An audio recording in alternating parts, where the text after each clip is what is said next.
Sinterklaas is in het loon. En hij denkt dit hier net alleen nog onder meesken.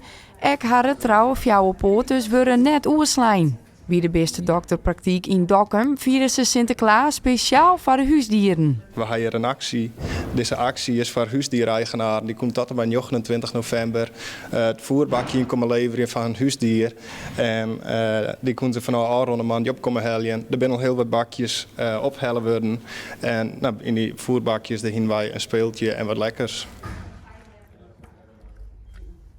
Nou, het is hier mij de beesten gewoon een beetje verwend worden. Meestal worden de baasjes en eigenaren verwend en daarbij hier voor onze beesten ook. We hadden er al heel veel reacties op gekregen, heel veel positieve eigenaren en ze vinden het een hele leuke actie. En als dit hier vierten best? Waarschijnlijk dan vond hier ook best een actie. En dan zit er weer een leuk bejaardengoedje in of zo. Ja, waar weet.